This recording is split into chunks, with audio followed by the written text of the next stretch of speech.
ماشي قرتا قفك سوق راعيا maad hadashid maxmed deeq waan idin tusayaa qofka aniga isoo qaraacaya yaa jooga meesha inaga saara meeshan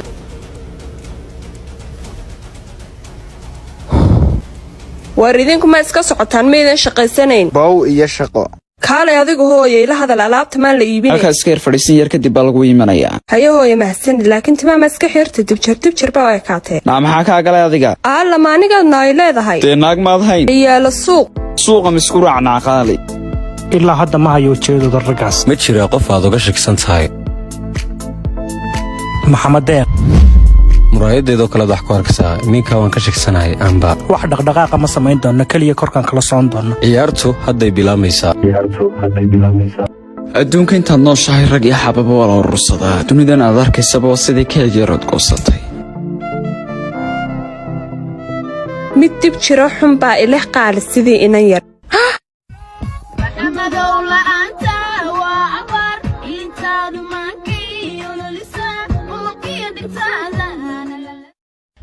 dib jirkii human brain macalinkaana hadduu warkuu bilaabaa anaga madaxna xanuuno buuq maa geli karnaa uf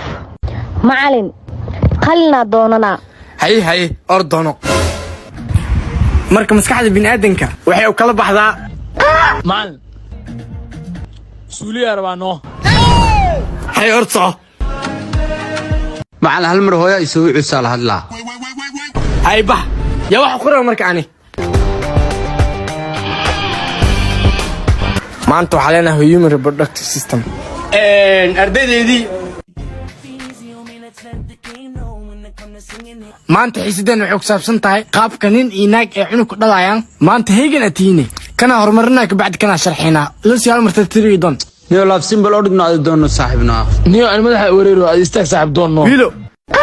adii doon istaag kuwan warkood iga daayay macalin waa doonaa laakiin intaa ka imaana ha dhammaystirin sharxaadaya hee maxaa dhacay sababtoo ee macalin cashir inuu idhaafaa diidanahay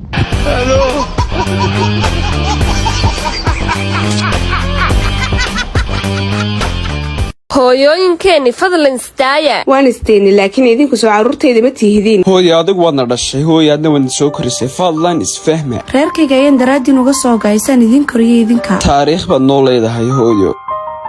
idinku waalidkeen ayaa tihiin waana bariya hanaga tegina adduunkana waalidkuunbaa ugu qaalisan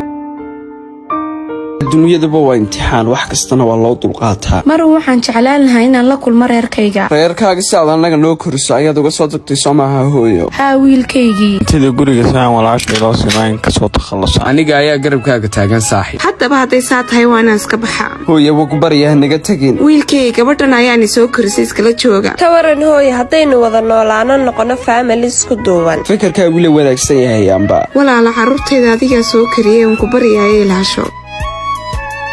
carruurtayda idinkuna hooyadin la noolaada sababtoo ah iyada ayaani soo korsatay ka waranba haddaad xagga nagula noolaato walaalo hooyo mar baad naga tagtay mar labaad ha naga tegin gurigani waa gurigaagii walaal aad ayaad u mahadsan tahay yes kaneeca kabuur is not easy abadhukur is not easy u kaadi aniga ayaa soo furaya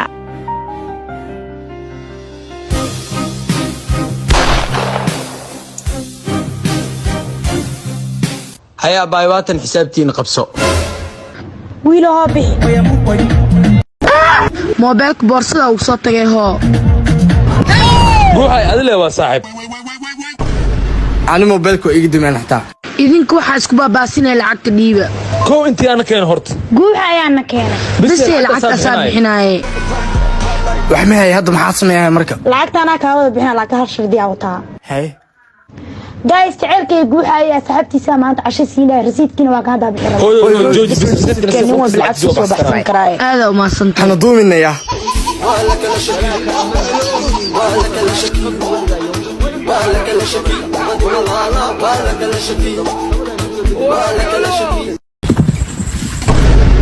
adoo biilayna daa'irida isku soo istaagta mataqaana halbowlaha kaa jara naagka xoog badan haddaa guursatid dhibkaanay leedahay maxaa u geey waaye niyow waraahoy ani waxba ay xamanin ninkan asaga guurka daaho inaa caawiyaa liigu daree may sax waa ixsaan ay sameeyeen reer hawaryartii gabar qurux badan waa isiiyeen laakiin badanteen mee in las dukay koon waxay dheyseen